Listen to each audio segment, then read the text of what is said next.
যদি কোনো মানুষ শিক্ষা অর্জন না করে তাহলে কিন্তু আল্লাহর কাছে জবাব দিতে হবে। নামাজ না পড়লে যেমন আল্লাহর কাছে জবাব দিতে হবে, গুনাহ হবে, ঠিক ওই রকম ভাবে যখন মুহাম্মদ সাল্লাল্লাহু আলাইহি ওয়াসাল্লামের উপরে যে কোরআন নাজিল হয়, এই কোরআন নাজিল যখন অবতীর্ণ হচ্ছে মুহাম্মদ সাল্লাল্লাহু আলাইহি ওয়াসাল্লামের উপরে যে বিধান নাজিল হয়েছিল প্রথমে, সেটি হচ্ছে শিক্ষা বিষয়ে। এই শিক্ষা অর্জন প্রথমেই প্রতিটি মানুষকে অর্জন করতে হবে। যদি শিক্ষা অর্জন না করে তাহলে সে ব্যক্তিকে আল্লাহর কাছে জবাব দিতে হবে। একটি কথা বলি আপনাদেরকে, আমরা যারা ভারতবর্ষে বাস করছি, আমরা ভারতে বাস করছি, যদি কোনো মানুষ ভারতের আইনকে না মানে, ভারতের সংবিধানকে না মানে, তাহলে সেই ব্যক্তি কিন্তু ভারতের মধ্যে থাকতে পারবে না, তাকে ভারত থেকে তাড়িয়ে দেওয়া হবে। ভারতের একটা সংবিধান রয়েছে, একটা নিয়ম কানুন রয়েছে। ঠিক ওই রকমভাবে ইসলাম হচ্ছে একটি প্ল্যাটফর্ম, ইসলামের একটি বিধান বা একটা সংবিধান রয়েছে, তার নাম হচ্ছে কোরআন এবং হাদিস। যদি কোনো মানুষ কোরআন এবং হাদিসের আইন না মানে তাহলে সেই ব্যক্তি কিন্তু ইসলামের মধ্যে থাকতে পারবে না, মানে সে ব্যক্তি আর মুসলমান নয়।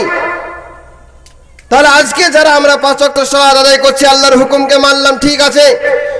যারা আজকে আমরা কোরআন এবং হাদিসের শিক্ষা অর্জন করিনি, নিজের ছেলে মেয়েদেরকে কোরআন এবং হাদিসের শিক্ষা দিইনি, তাহলে আমরা কিভাবে আল্লাহর হুকুমকে মানলাম?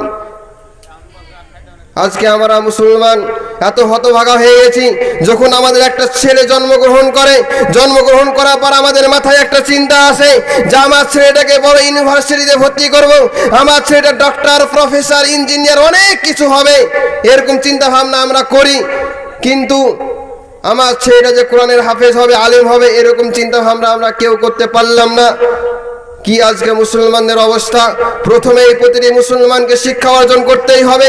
আল্লাহ তাআলা ঠিক ওই রকম ভাবে ইসলামের যে প্রথম সংবিধান যখন নাজিল হয়, প্রথমে এই শিক্ষা বিষয়ে আয়াত নাজিল হয়েছিল। আল্লাহ তাআলা বলেন, ইকরা বিসমি রাব্বিকাল্লাযী খলাক, পাঠ করো তোমার প্রতিপালকের নামে যিনি তোমাকে সৃষ্টি করেছেন। প্রথমে আমাদেরকে প্রতিটি মানুষকে শিক্ষা অর্জন করতে হবে। আমরা যখন মসজিদে নামাজ পড়তে যাই, আমাদের সকলের জানা আছে নামাজের মধ্যে কোন দোয়াটা পড়তে হবে, কিভাবে রুকু করতে হবে, কিভাবে সিজদা করতে হবে, সব কিছুই আমাদের জানা আছে। যদি নামাজের নিয়ম না জানা থাকে তাহলে নামাজ কিভাবে পড়বো? আগে আমাদেরকে জানতে হবে। ঠিক ওই রকম ভাবে তাই ইসলামকে জানার জন্য, নিজের ঈমানকে পরিপূর্ণ করার জন্য আমাদেরকে সর্বপ্রথম শিক্ষা অর্জন করতে হবে। যারা আজকে আমরা মুসলমান আছি, যদি একজন অমুসলমান প্রশ্ন করে তুমি মুসলমান কেন হলে, কি উত্তর দিবেন আপনি? আমরা তো মুসলমান, একজন অমুসলমান, আপনাদের গ্রামে অনেকটা হিন্দু বাস করে, আপনাকে জিজ্ঞাসা করছে আচ্ছা আপনি মুসলমান কেন হলেন, বলেন তো কি বলবেন আপনি? তুমি আল্লাহকে কেন বিশ্বাস করো, কোরআন এবং হাদিসকে কেন মানো? আল্লাহকে দেখতে পাওয়া যায় না, তবু তোমরা আল্লাহকে বিশ্বাস করছো। যে রমজান মাস চলে গেল, রমজান মাসে আমরা 30টা রোজা পালন করেছি, সারা দিন না খেয়ে এত কষ্ট করে ইবাদত আমরা পালন করেছি, কেন আমরা এগুলো করব? কি উত্তর দিবেন আপনি? আজকে আমরা মুসলমান নিজের ধর্ম বিষয়ে জানি না, কোরআন ভালো করে পড়তে জানি না, ইসলামের ইতিহাসটা আমরা জানি না। পৃথিবীতে অনেক ধর্ম রয়েছে, এই পৃথিবীতে হিন্দু, খ্রিস্টান, মুসলিম অনেক ধর্ম রয়েছে। তো খ্রিস্টান কোথা থেকে আসলো, হিন্দু কোথা থেকে আসলো, ইহুদি কোথা থেকে আসলো, মুসলিম বা কোথা থেকে আসলো? আপনার মনে প্রশ্ন জাগছে না? একজন নাস্তিক যখন প্রশ্ন করবেন আপনি চিন্তায় পড়ে যাবেন, তাহলে বুঝতে হবে যে আপনার ঈমান মজবুত হয়নি। এই জন্য আল্লাহ তাআলা বলেন প্রথমে তোমাকে শিক্ষা অর্জন করতে হবে। আমাদের ছেলেগুলোকে যখন জিজ্ঞাসা করা হয় বলো তো পৃথিবীর প্রথম মানুষ কে ছিল, আপনার ছেলেই বলবে পৃথিবীর প্রথম মানুষ বানর ছিল, বলবে না? ইতিহাস যারা সায়েন্স নিয়ে পড়াশোনা করে তারা বলবে মানুষ আগে বানর ছিল, এ কথা সকলেই বলে। মুসলমানের ছেলেরা বলে ডারউইনের মতবাদ নিয়ে বড় হয়। কিন্তু আল্লাহ পাক রব্বুল আলামিন বলেছেন লাকাদ খলাকনাল ইনসানা ফি আহসানি তাকওয়িম, আমি মানুষকে সর্বোত্তম করে সৃষ্টি করেছি। আল্লাহ এত সুন্দর করে আল্লাহ তাআলা আমাদেরকে সৃষ্টি করলেন। পৃথিবীর প্রথম মানুষ যিনি আদম আলাইহিস সালাম, তিনি একজন নবী, একজন সম্মানীয় ব্যক্তি। আর আমরা সেই মুসলমানের ঘরের ছেলে হয়েও আমরা বলি পৃথিবীতে প্রথম মানুষ ছিল বানর, তারা গাছের ডালে, গাছের নিচে তারা বসবাস করতো, এরকম ধরনের কথাবার্তা বলি।